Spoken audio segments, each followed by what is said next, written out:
మాట్లాడదాం సార్. మనతోటి మెరుపుల మహేష్ గారు, జనసేన పార్టీ రాష్ట్ర అధికార ప్రతినిధి. మహేష్ గారు నమస్తే అండి. గుడ్ ఈవినింగ్ బ్రహ్మనాయుడు గారు. సో సేనతో సేనాని సభకి మరి మీరు వెళ్ళలేదా? లేదండి, నేను యాక్చువల్ ఒక 2 days తర్వాత నాది యూకే ప్రోగ్రామ్ ఉంది. సో నేను బయట వెళ్తున్నాను. సో అందుకని సో ఏంటి అప్డేట్స్ ఏంటి మహేష్ గారు? మొత్తానికి నిన్నైతే నిన్న మొన్న ప్రసంగం చూస్తే చాలా క్లియర్గా నామినేటెడ్ పదవులకు సంబంధించి, అదేవిధంగా గ్రౌండ్లో టీడీపీ ఎమ్మెల్యేలు ఉన్న దగ్గర జనసేనకి నామినేటెడ్ పదవుల్లో ప్రాధాన్యత రావట్లేదనే అభిప్రాయం కొంతమందిలో ఉంది. అది నేను చంద్రబాబు గారితో మాట్లాడి దానికి ఒక మెకానిజంని బిల్డ్ చేస్తాను, దానికి ఎవరో కంగారు పడాల్సిన పని లేదు, మనం పార్టీని బలోపేతం చేస్తాం, సెప్టెంబర్లో ఇక అక్టోబర్ నుంచి పార్టీ క్యాడర్తో కూర్చుంటానంటున్నారు. సో ఏం జరగబోతుంది సార్? బ్రహ్మనాయుడు గారు, ముందుగా నాకు అవకాశం ఇచ్చిన మీకు 99 యాజమాన్యానికి, అలాగే ప్యానల్ అందరి నాయకులకు కూడా గుడ్ ఈవినింగ్ తెలుపుకుంటూ, బ్రహ్మనాయుడు గారు ఇప్పుడు ఖచ్చితంగా 2-3 పార్టీలు అలయన్స్ లో ఉండేటప్పుడు ఆ యొక్క పదవుల పంపకాల్లోనో లేకపోతే ఏదన్నా పార్టీ కార్యక్రమాల్లోనో డెఫినెట్లీ అక్కడ డిస్టర్బెన్సెస్ రావడం అనేది చాలా సహజం. ఇంకోటి ఏంటంటే, ఒక్క పార్టీలో ఉన్న విషయాలే అంతర్గతంగా చెప్పుకోలేని పరిస్థితి, వాళ్ళ పార్టీ సింగల్ గా ఉన్నటువంటి పార్టీలోనే ఇది కార్యకర్తల సమస్యలని చెప్పుకోలేని పరిస్థితి ఉన్నటువంటి పార్టీలు కూడా మనం చూస్తున్నాం.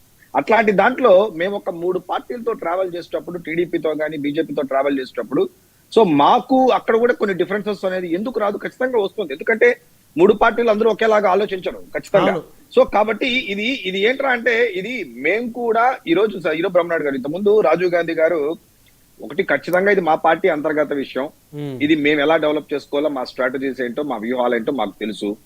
ఎందుకంటే ఎక్కడ 2 చోట్ల కూడా ఓడిపోయినటువంటి పవన్ కళ్యాణ్, అసెంబ్లీ గేటు కూడా తాకలేనటువంటి పవన్ కళ్యాణ్ గారు సింగల్ గా నీ వల్ల అయితే రా అని చెప్పినటువంటి జనాలు, నీకు దమ్ముంటే నువ్వు ఒకడే రా, పొత్తులో ఏంది, అటురా ఇటురా, యుద్ధం గెలవాలండి, యుద్ధం గెలవాలా. యుద్ధం గెలవడానికి 100 వ్యూహాలు వేస్తారు. ఆ వ్యూహంలో మేము వేసిన వ్యూహంలో వైఎస్ఆర్సీపీ పార్టీ వాళ్ళు Y0 175 నుంచి వాళ్ళకి ఏ నంబర్ వచ్చిందో చూసాం. ఇది మేము మా ప్రోగ్రెస్ ఏంటంటే అంటే, మేము ఒక సీటు కూడా లేదు కదా, మేము ఒక సీటు కూడా లేని స్టేజ్ నుంచి ఈ రోజు 21 సీట్లకు వచ్చాము. 2 ఎంపీలు మేము గెలిచాము, 2 ఎమ్మెల్సీలు ఉన్నారు. లోకల్లో కూడా ఈ రోజు చెప్పినట్టయితే ఇప్పుడు మాలాంటి నియోజకవర్గాల్లో జనసేన జెండా తీసుకోవడం వల్ల ఈ రోజు దాదాపు ప్రతి మండలంలోనూ ఎక్కడో కొంతమంది నాయకులు మంచి నామినేటెడ్ పోస్టులు తీసుకుంటున్నారు, రోడ్ బుక్స్ చేసుకుంటున్నారు, రాజకీయం నేర్చుకుంటున్నారు, పబ్లిక్ లో కలుస్తున్నారు, ప్రజా చేసే అవకాశాలు ఉన్నాయి. ఇదేంటంటే ఇది ఇప్పుడు మీకేమొచ్చింది, మీరున్నారు కదా, అలా వాళ్ళు ఉన్నారు కదా అంటే ఒక వే ఉంటుంది. కాకపోతే మాకు ఉత్తరాంధ్ర బలము, మాకు వైజాగ్ బలము, ఈస్ట్ గోదావరి కానీ వెస్ట్ గోదావరి జిల్లాల్లో జనసేనకి చాలా పట్టు ఉంటుంది. రాయలసీమలో అంత మాకు అంత పట్టు అనేది మేము కంపేర్ టు వాళ్ళతో పోల్చుకుంటే మాకు తక్కువే ఉంటుంది, మేము ఒప్పుకుంటున్నాం కావాలంటే. బట్ ఎక్కడెక్కడ ఏ విధంగా వెళ్ళాలి అని చెప్పే దాంట్లో మా అధినేతకు తెలుసు. ఎందుకంటే ఆయన ఈరోజు జస్ట్ సో ఒకటండి, చంద్రబాబు నాయుడు గారిని, పవన్ కళ్యాణ్ గారిని ఎప్పుడెప్పుడు వీళ్ళు చెడిపోతారా, ఒకవేళ ఏదన్నా మీటింగ్ లో ఎక్కడ వీళ్ళ మధ్య డిఫరెన్సెస్ వస్తుందా, లోకేష్ గారికి పవన్ కళ్యాణ్ కి ఎక్కడైనా డిఫరెన్సెస్ వస్తుందా అనే వెయిట్ చేస్తున్నటువంటి పార్టీలు మనం చాలా ఉన్నాయి, మనం చూస్తున్నాం. వాళ్ళిద్దరి మధ్య డిఫరెన్సెస్ వస్తే ఇట్స్ ఆల్ అబౌట్ నంబర్స్ అండి. ఇప్పుడు వెరీ సింపుల్ అండి, జనసేన తెలుగుదేశం కలిసి ఉంటే ఎవరికి నష్టం? అల్టిమేట్ గా వైసీపీకి నష్టం, వైఎస్ఆర్సీపీకి నష్టం. ఈ మాట నేను చెప్పలేదు, ఇది సాక్షాత్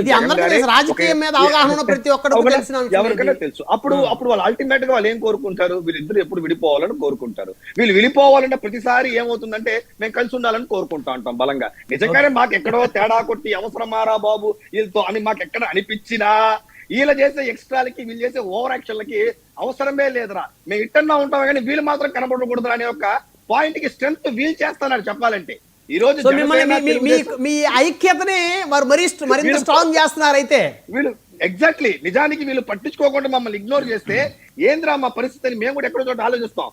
ఇది వ్యాలిడ్ పాయింట్ రాజీవ్ గాంధీ గారు, ఇది నోట్ చేసుకోండి సార్. ఇది వ్యూహం రచించండి, ఇది నోట్ చేసుకొని. ఇప్పుడు వీళ్ళు మమ్మల్ని ఎంత తిడితే అది టై అవుతుంది, ఎందుకంటే అది కామన్. ఇప్పుడు జగన్ ఎందుకు లైక్ చేస్తారని నాకు అర్థం కావట్లేదు. ఇప్పుడు నేను ఎందుకు జగన్ లైక్ చేస్తాను, నేను ఎందుకు ఫర్దర్ గా వైఎస్ఆర్సీపీ పని చేస్తాను? నేను కావాలంటే కామ్ గా ఉండిపోతాను కానీ వైఎస్ఆర్సీపీ పని చేయను కదా, ఒకవేళ హట్ అయితే. సో కాబట్టి వైసీపీ వాళ్ళు జనసేన తెలుగుదేశం బంధం గురించి ఎంత తక్కువ మాట్లాడితే నిజానికి ఆ బంధం ఒక్కొక్కరో తగ్గచ్చు కూడా అవకాశం ఉంది. వీళ్ళు మాట్లాడిన ప్రతిసారి, తెంచాలనుకున్న ప్రతిసారి అది మరింత బలపడుతుందనే విషయం ఖచ్చితంగా తెలియజేసుకుంటే, మేము వాళ్ళు యాక్సెప్ట్ చేయం కదా, ఖచ్చితంగా వైఎస్ఆర్సీపీని యాక్సెప్ట్ చేయం కదా, ప్రత్యర్థిగానే చూస్తారు. కాబట్టి వాళ్ళేంటి ఎప్పుడు చెడుతుందా, ఇప్పుడు మా కుర్జీ వేసారా కుర్జీ తీసేసారా అని మళ్ళీ కదండి, మీ కుర్జీ లాగేశాం కదా, మా కుర్చీ ఉందా లేదా మన కథ, మీ కుర్చీ లాగేశాం కదా. సో కాబట్టి ఏంటంటే సో మీరు politics నిలబడైనా లో- సరే వాళ్ళని నిలబెట్టారు. ఎట్లయినా సరే ఇప్పుడు